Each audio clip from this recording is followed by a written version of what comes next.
Do I need to move it? What is it? What's a nice bit of ambient plant? A plant?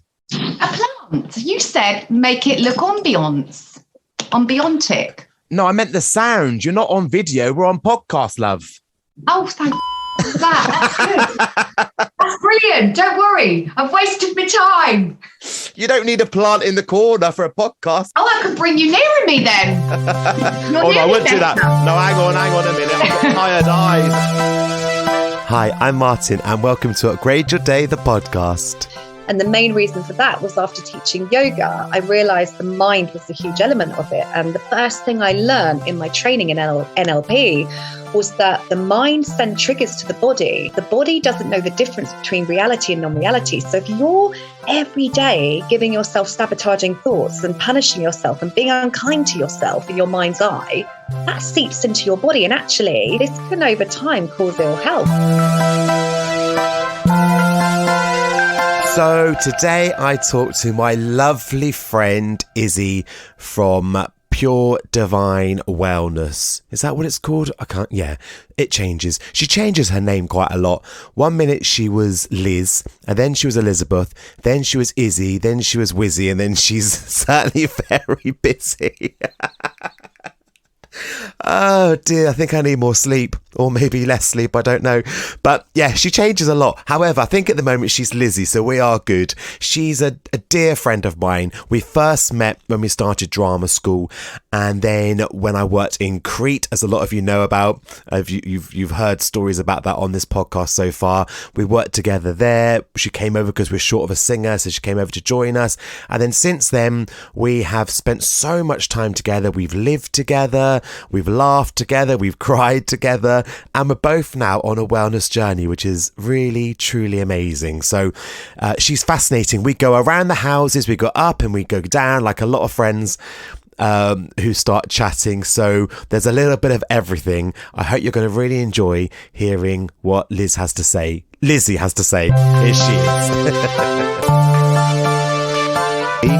Good evening. Good evening. It's very official. How are you? I'm very well. Are you okay? Very official. Yeah, I'm good, thank you. How are you? Do you know what? I'm all right, apart from being a little bit hot. I know. I think we're all feeling that vibe, aren't we? And we're not really equipped for it here because we don't have, unless you are fortunate, you live near the sea, but many of us don't have the swimming pools or the ocean nearby. So, or actually just the aircon. Aircon, I know. But it did make me think, actually, going straight into because this is about yoga today, even though we'll be talking about lots of other things, but people do hot yoga. So is hot yoga basically like this moment in time when we've got the hottest day of the year here in the UK? Hot yoga, like, have you done it? Have you done that? I teach it. Hot yoga originally stems from the Bikram technique, which is a certain style of yoga. However, as with most forms of yoga now, what you often find is you will get a lot of different styles of yoga in the heat because Western world has sort of adjusted the idea that yoga can be many things, right or wrong, for whatever people believe. But from the fundamental point of view, you're working or you're moving, should I say, asana flow, which would usually be a repetitive flow of movement, let's say what we call a vinyasa, in a vinyasa practice. Crikey. And you keep repeating certain sequences consistently. So obviously you're going to naturally build up a sweat, which we talk about this sense of detoxifying the body and that cleanse and release in yoga, letting go mentally, but also there's this feeling of letting go a little bit more physically, especially if you had a few vinos the night before, because obviously sweats, all that's coming out of your body, all those toxins are coming out. But however, you've got to be really, really careful that you are hydrating and replenishing that lost salt. So, you've got to drink, but you can't overdrink either. So there's a lot of science involved in it, really, just to make sure, you don't have to overthink it, but an instructor will guide you if you've never done it before to make sure that you are safely practicing in a hot yoga space, because it does get very hot. And you imagine as well, the more bodies you have in the space, the hotter it gets, because bodies generate heat, don't they? Yeah. And for some people, it's quite uncomfortable if you get somebody next to you that is perspiring, let's say, a lot more than one might, through no fault of their own. And obviously that can also get a bit funky with the smell. But I think that's a really good testament to know where you're at in your levels of discomfort, because in yoga we often talk about this idea of not being in your head and being away from distraction. So it's the biggest test to be in an environment that feels very uncomfortable, doing movement that is consistent. However, you can stop if you need to. We advise don't leave the room. And you would come down to what we call the restive child, or a restorative, comfortable position.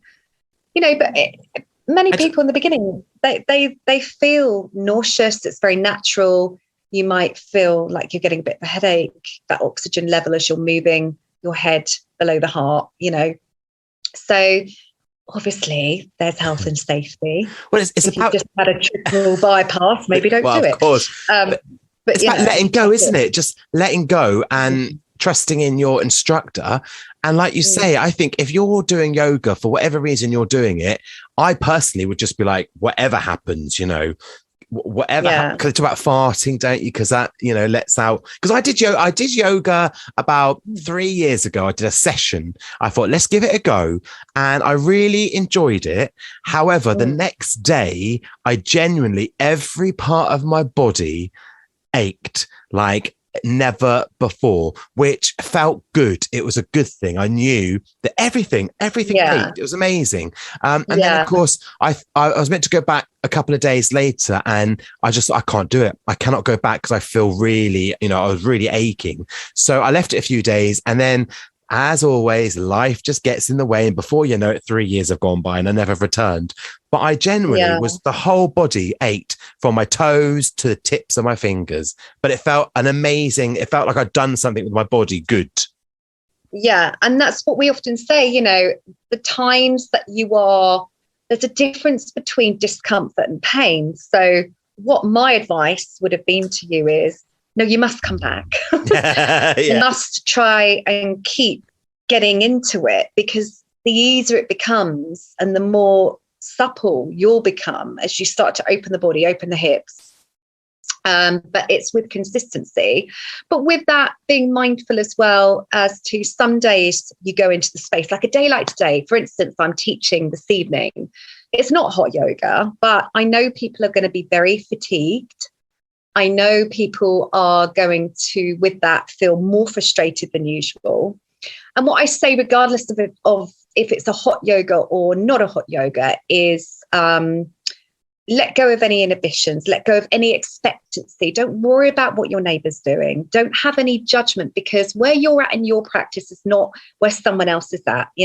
Someone might be here for the first time. Someone might have done a lot of practice. But also, it's not even about that, because if you've had a really hard day and you're not feeling great and energetically your mood is low, that's going to affect your practice. But that's okay, because maybe your body just needs a more gentle practice, or maybe you need to uplift yourself. So the way most instructors will guide is to say, you can do this flow, or you have options here, or if you just need to rest, take a rest. And, that's quite comforting for people to feel like they don't have to compare themselves to the group and feel enforced to do something that they're just not there in that moment because of many reasons. So, energetically, I think there's a lot that goes on as well. You sort of read the room without being the white witch. But I do the Reiki as well. I don't know whether you know much about Reiki. Hang on a minute. Here we go. Hang on. We've jumped straight in here. We should probably, sorry. We should probably explain to people that we go way back, because we were at drama school together. We do. We've lived together. We've lived together for quite a few times. In fact, there was a point when you moved in with me for a little while, and you brought your bed and we put your mattress on top of my mattress, and it was like the Princess and the Pea. Lights out at 10, wasn't it? Yeah, Will and Grace Yeah, in Palmer's Green we were or Will and wherever. Grace. Do you remember I befriended the people in McDonald's, which was downstairs? We lived I above don't even eat McDonald's. McDonald's now. And I used to go down and get McFlurries for free all the time and all the toppings. And like, we would just be constantly living off, I mean, student life, isn't it? Anyway, sorry, I had to throw that in. Those were the days before plant food. You would buzz me in because you'd forgotten your key, which you always did. And I'd open the door and you'd be stood there with a McFlurry munching away. And I'd be like, oh my God, we really shouldn't be living above a McDonald's. Triple Smarties this time. Triple Smarties. And then, lovely, of course, the bloke down there. Of course, when I went to Crete and did my contract there, and on some of the podcasts I've talked about Crete, obviously we've had Hannah on here talking in the first podcast. Yeah, lovely Hannah. We needed an extra singer, so you came over and worked in Crete for 6 months or so as well. So we have a lovely connection. We've been through some ups and downs and ins and outs and all sorts, which we'll talk about a bit later on. However, it's funny that Hannah has gone into wellbeing, and now you're into wellbeing, but Reiki takes it to a whole new place, Liz. This is like, how did Reiki come about? Well, there's a long version of this, and you know me. Keep it short. I like to talk in essays. So I came out of a really difficult relationship. Let's say a non-healthy relationship. I don't want to label, because I think as the years have gone by, I've started to realize, you can't change somebody. And I think I was in a relationship that possibly worked for a short time. But the minute we tried to live together, it was too much too soon. And perhaps my partner then just wasn't at the level maturity-wise I needed him to be at. So there was a lot of arguing, a lot of negativity, but I was heartfelt in love with him. And that was my first experience of real slap in the face trauma when I felt that relationship failed. And it felt, and there was a lot of, at the time, it felt like a lot of hatred.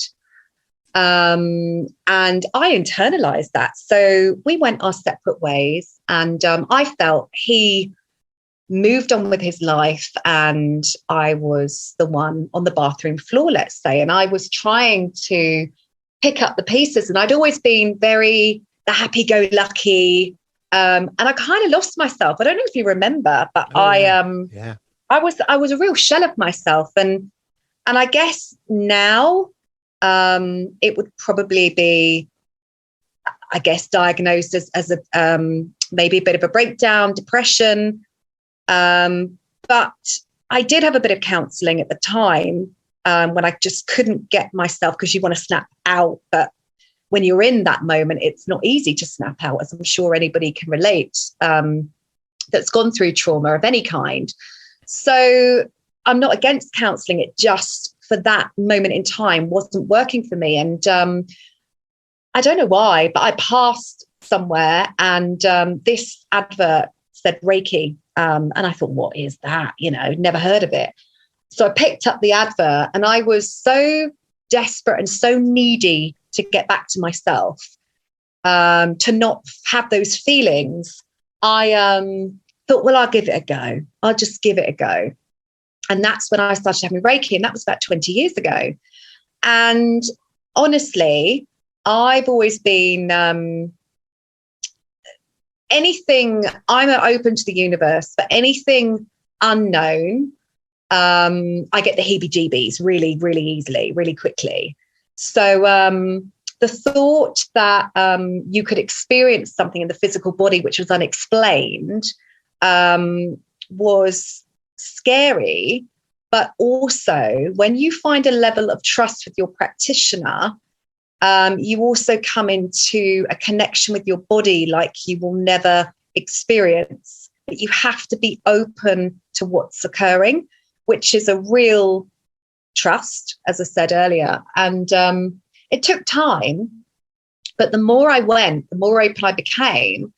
And of course, being more in the wellbeing world now and working with lots of different practitioners and having had lots of healing, and also my time spent training and living in Bali and Australia, where they're very into holistic health and healing.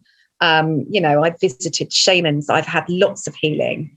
And I'm not a mad, crazy person as much as I'm probably sounding it right now. But when you are floating above your body, when you're seeing colors, when your eyes are flickering and you can't explain why and you can't control it, it's not like you're convulsing. I hadn't taken any recreational drugs or anything. But literally, there is more to this world than we know. That's all I will say.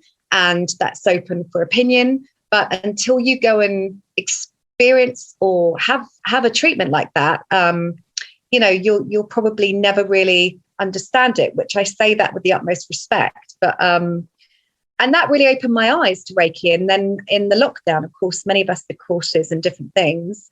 And I had been encouraged for a long time, why don't you do your practitioner license course, because you've been doing Reiki for a long time and naturally you're working in the healing industry, you want to help people, and everything is energy. So everything is a transfer of energy. So if you place hands on someone, it's just learning how to shift energy. It's learning how to help somebody release.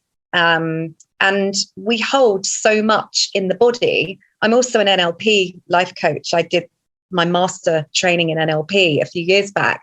And the main reason for that was after teaching yoga, I realized the mind was a huge element of it. And the first thing I learned in my training in NLP was that the mind sends triggers to the body, and the body doesn't know the difference between reality and non-reality. So if you're every day giving yourself sabotaging thoughts and punishing yourself and being unkind to yourself in your mind's eye, that seeps into your body. And actually, without meaning to scare people, but this can over time cause ill health. So anxiety, even, and again, I'm not a doctor, I'm just speaking from experience of what I've been told and from others and seen, is that for some people, they can get really seriously ill and have health ailments, digestive issues.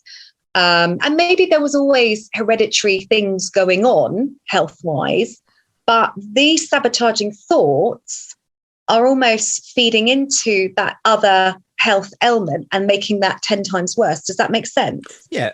I mean, so the body, the spirit, the mind, the soul, everything is. It's not as simple as black and white, is it? That's the thing. And I think sometimes we do walk around just feeling like everything is just the physical, and we sometimes forget about the spiritual side of things. We forget that. I'm talking to someone soon about the moon, and I mean, look how the moon can just change people's moods, and it the things that the moon does that we get taught at school is fascinating, but we seem to kind of forget stuff. I'm still even fascinated, and I'm going to sound absolutely ridiculous now. This is primary school stuff, but I'm still fascinated by the journey of like a butterfly. I like animals in nature. Like, it's absolutely madness. Like, it's amazing what goes on in this world. So we should all be open, really, shouldn't we, to absolutely anything. And I know some people kind of go, oh, Reiki, or really, and all that. But like you say, unless you've had it, you just don't know, do you? It's one of those things. No. You just don't know how it feels. The thing is, alternative health has been going on for absolute centuries. I mean, you had Mother Teresa in the warfields helping soldiers with lavender and pure oils. And, I had an experience in Australia where I'd lived there for many years, and I thought, this is embarrassing. I've never been to Uluru. I've never been to Ayers Rock. And, it's the Aboriginals, like it's their country. And I've always been fascinated by history. And like you say, but, the Aboriginals, they lived off the land. They knew how to find water in the desert. I mean, how do they know these things? It's like, okay, we could get really deep and meaningful here, like the pyramids in Egypt. But it does, like you said, it comes back to the elements of science, but also the elements of the universe. And I think that has got forgotten, that this this has been always with us, but with the modern world, we have evolved with technology. But the sad thing is technology has taken over so much and so vastly that it's like we've forgotten a part of ourselves. And I think there's this new dimension, this new age that, again, so many holistic practitioners will talk about. And again, that's not trying to be all like, oh, we're really out there and there's a new age, like we're cool. It's really saying to people, we want to lift this vibration. We want people to be open-minded again to the idea that there is more, and go back to basics. And like you said about wildlife, and like really nature. Think about like the processes of like our seasons. Like, look at the seasons; they're so different now, aren't they? Yeah, like, and it's actually, madness. There was something I'd read something about, and I'm sure people could Google it, but there's something about someone saying that back in the day before World War II, the moon actually, like, so the bank holidays in this country, we had loads of bank holidays, and they were all set for certain times or the cycle of the moon, because people acted differently. People were different because of the moon cycle. So they put bank holidays and time off so people wouldn't be going to work. They'd be staying at home. And then obviously after the war, we needed to rebuild and everything completely changed. And now the whole concept of how we work is completely different. But we've gone further and further away from nature and the reason why we do those things. And if we all, I mean, let's face it, if we all had if we all had the option, summer is when you do all your work. You do all your work in the summer. So you stay open, you stay up late in the evening, you get up dead early in the morning, you sleep very little. And then in the winter, we'd all just have all that lovely food that we've harvested and put in our larders, and we'd spend all our time relaxing, reading, watching telly, chilling out, and then we go back to summer. But we can't do that now because our lives don't work like that. However, imagine if we gave it a go. I think it could be fascinating. Yeah, well, let's touch on Crete again, because as you said, we went out there, we were professional performers at the time, and we went out there for a season to tour and do these musical productions. And we were working a season. And if you think about it, on the continent still, they have to work with when the tourists are there, which is probably April till end of October. Yeah. And then they have a few months, 5 months of the year where there's just no tourists. So they work really long hours. They have that afternoon siesta. It's sort of the same Greece and Spain. And then they, work till sort of early hours of the morning. And their day starts again at midday. And they have that couple of hours off in the afternoon, and then it goes on like that. But it's every day of the week. You know, we have a friend that owns a restaurant over there, and he has to work every day of the week, but that's just part and parcel of being in the tourist industry. Yet the other side of it is, in the winter months, he spends quality time with his family. So it's arguably difficult because I suppose there is less time in the summer, not that he never sees his family. But when else do you get that quality? I'm going to spend 5 months with my partner and my children every year. So in some ways, they've sort of got it right. And I know that's to do with the climate and tourism, but they still are working to that cycle of the seasons, aren't they? And and what goes on. Yeah. Exactly. So, and it's weird because, like, for me, Panto is at Christmas. So suddenly Christmas is really, really busy. Winter is really busy, when really I should be hibernating and eating donuts, shouldn't I, really? Well, no, because that's not so good to do. And like, you're keeping your mind active. You would say that. Of course you would say that. Plus, you're getting loads of people give you loads of, you can't help but go into the Windsor Theatre and be surrounded by chocolate backstage, because you lot just seem to be gifted chocolate by the hour, by the day, by everyone. No, but do you know what happens? Is the thing about it. This is the thing about doing Panto at Christmas, is when you get given all these boxes of chocolates and everybody has their favourite, and there's some that people don't like. There's somebody that works on stage door, she doesn't like Ferrero Rocher. I mean, I cannot understand it myself. But what she does is she gets bought Ferrero Rocher every year by certain people. table, she brings it in and puts it at stage door for everyone to help themselves. So any food that anybody gets for Christmas that they don't like, they bring it in and they open that box and it's gone within seconds. So it's the best way to get rid of food. However, because my dressing room door is right next to stage door, I'm nipping out for a little chocolate, nip out for another one. Yeah, you need that energy rush, don't you? Oh, interval, 20 minutes. Gotta have a chocolate. But talking about Crete, though, what we should say is you obviously we worked there 20 years ago, whenever it was, but we have friends out there who I went to visit this year, and then you have just come back from visiting friends as well.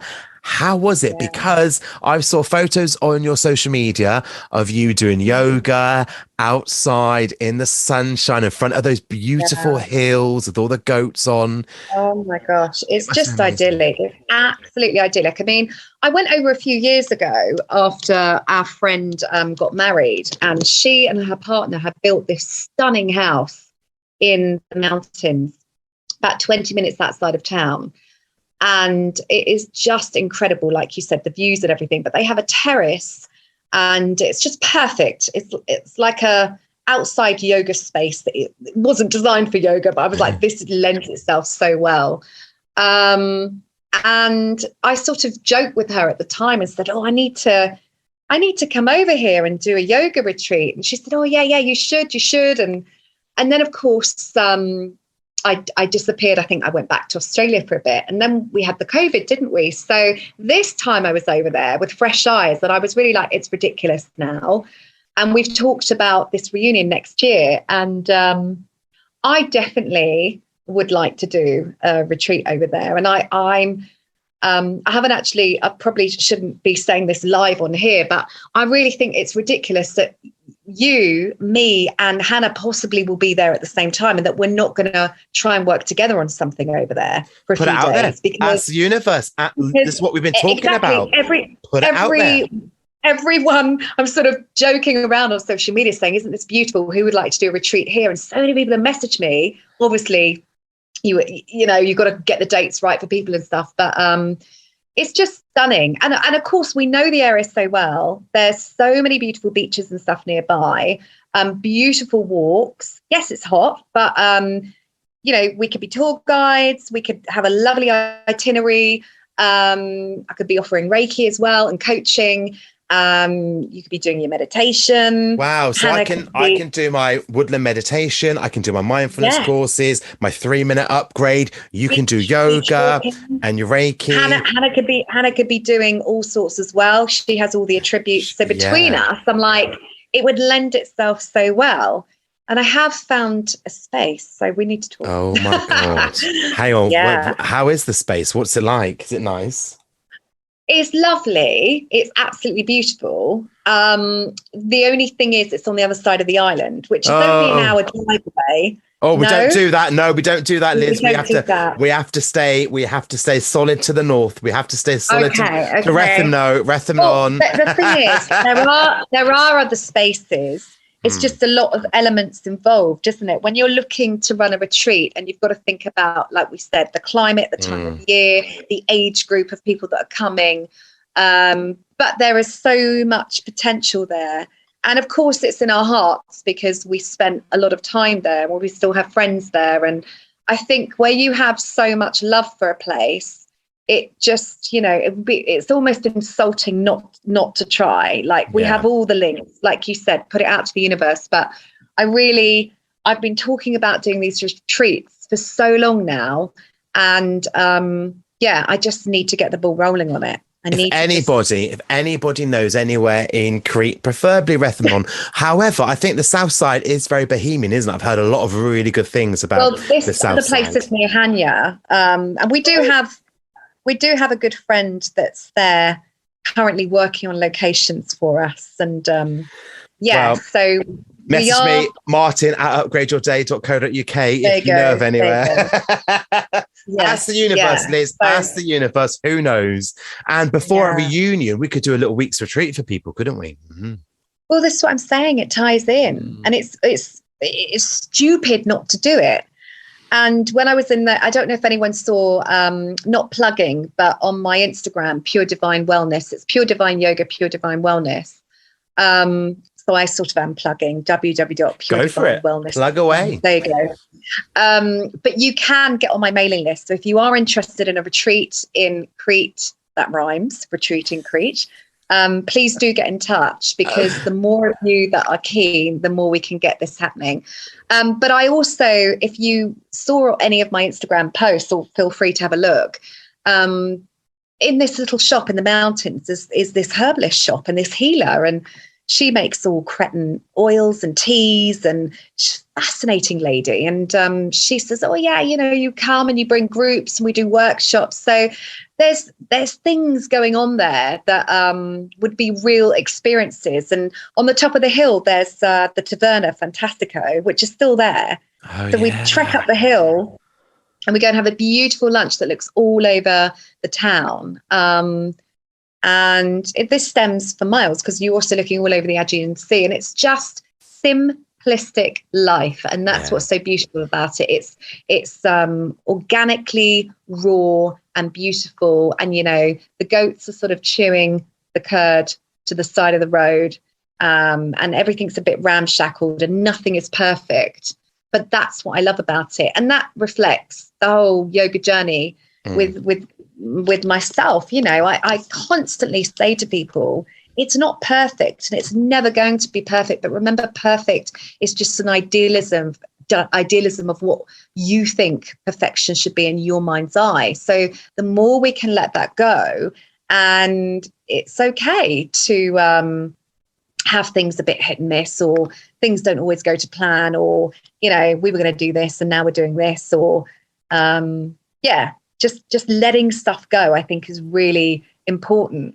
And what would you say? Because what would you say to someone who, so for instance, let's pretend we have a retreat coming up. Let's pretend that.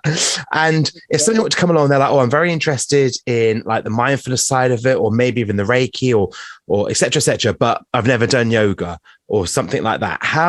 If you've never done yoga before, what would you say to people about coming along to something like that? Because people would feel a bit intimidated. They might feel a little bit, I know we touched on it earlier, but what would you say to people about that? Because it is a very open space, isn't it?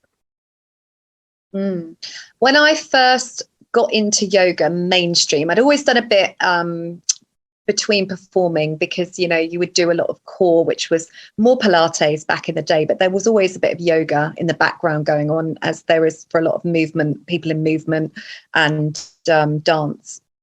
So I'd experienced yoga, but I really got into it in Australia because it's huge over there.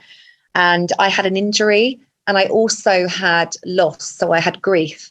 So I started to explore different styles of yoga, and I realized one style doesn't fit all, and it's good to try lots of different styles and try lots of different teachers to sort of find what works for you.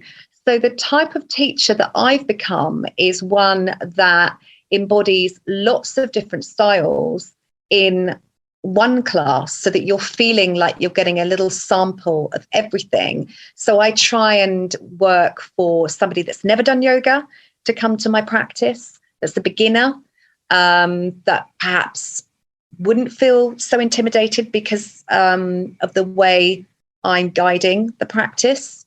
And I then also go to other levels where I'm offering more challenging poses, but still offering adjustments for beginners. And I would say, whether it's a class or whether it's a retreat, do your research. Even if you're not coming to this, which we will do, by the way. This retreat we just created. If you're listening to this and thinking, oh yeah, that sounds really up my street, but I'm going to feel judged, or I'm not going to be good enough, and all this.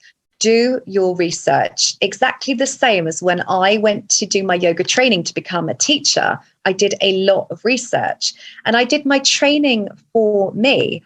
I did my training for myself first and foremost, because I was really passionate about yoga and what yoga had given me, like I said, through a time of grief and loss. And I was a long way from my family. And I I'd also had this injury, and I just felt very stuck in my job. I was still working in corporate then. There's nothing wrong with that, but it just wasn't the suited career for me. And I always knew it wasn't, because I've come from this performing background and always working with people and being an active person. So it was like I was fighting to have this 9-to-5 job, and there is absolutely nothing wrong with that, but it just was never the right fit for me. And I always knew that, but I was always conditioned by stability, money, security, finance. But the biggest shift for me was when you go through loss, you start to reevaluate your own life. And I certainly did that, being an expat, living a long way from home, losing somebody I was very close to. She was like my sister growing up, and she was very young, and she had cancer and a brain tumor, and she passed away. And I never got that goodbye. And it was so sudden. And, you know, her last words to me were in a card. She didn't know she was going to pass so quickly. We thought she had more time. And in this card, it said, live, love, laugh. And she said, promise me, whatever you do with your life, you'll do it with zest and you won't waste it. Your health is your biggest wealth. And those words have stuck with me. And I literally did 180, 360, let's say. I turned my life around. I questioned so much. I quit the job. I went to Hawaii. I did a sup yoga retreat in Hawaii. I then went to Bali. I did my yoga training. And I had a lot of moments, and, you know, I had a lot of meltdowns, but I was transforming. I was releasing, and I was still releasing stuff from 10 years previous at this point that I still don't think I dealt with from that relationship, where I blamed so much of that failing on myself. And, you know, there's so much psychologically involved for all of us when we put all our eggs in one basket. And again, one of the biggest things I've learned is, no one else can be responsible for your happiness. You have to take ownership of your own journey. And the healthiest thing is, even if you're in a relationship that you've been in for years and you feel lost in that relationship, but you still love that person, there's always hope. But a lot of the time it's blurred lines of communication, because you put all your eggs in one basket and you're looking to your partner that he or she has to give you what you need for your happiness. And what I would advise anyone is to start seeking out your own focus and your own growth journey. And suddenly you can bring new life into that relationship, because, you know, you have to remember, whether you're married or not married, living with someone, whatever it is, a mutual partnership, you're always on your own individual journey. And it's about how you intertwine that journey together. And when you have that mutual respect and that mutual understanding, I think that's when you have the healthiest of relationships. How can people contact you if they'd like to come to you for a bit of yoga? They know that I know you. They know that you like to have a laugh as well, and you take yourself very seriously, and you're highly qualified, but you come at things in a lovely way. Comedy. I'm giving comedy for free in most of my classes. Sometimes I mix up my words. I do go into accents. So you will have a giggle if you come to my classes. And I joke about that. I say smiling is optional, you know, especially when people are about to fall over in a balancing exercise. I think that's really healthy. Yeah. We don't have to take it so seriously, you know. Let's enjoy this experience. Let's have a giggle at ourselves. You know, yes, there is a bit of windy pop. Some people might let a bit of gas out. It's human nature. That'll be me. That'll be me in the corner, but, you know, sweating and farting and burping. You know, it's part of life's course. So let's keep it light. If you want to contact me, I am on email. It's puredivineyoga@gmail.com. Or I'm on Facebook, Pure Divine Yoga, also known as Pure Divine Wellness. So it links to my coaching and Reiki. And you can also find me on www.puredivinewellness.com. And if you'd like to book a retreat, watch this space. Yeah, watch this space. Yeah. How lovely would that be? Well, listen, thank you so much, sweetheart. It's been lovely to chat to you. Thank you for And I having me. love that you're on this wellness journey. I love that you're I love that you're on it. Oh, but, I think universe is telling us that we need to work together. We need to do something. I mean, we did talk about trying to do a workshop, but as always, it's time, isn't it? It's fitting the times that work for us both. But I definitely think this Crete thing. Come on, everybody. We should do a poll, shouldn't we?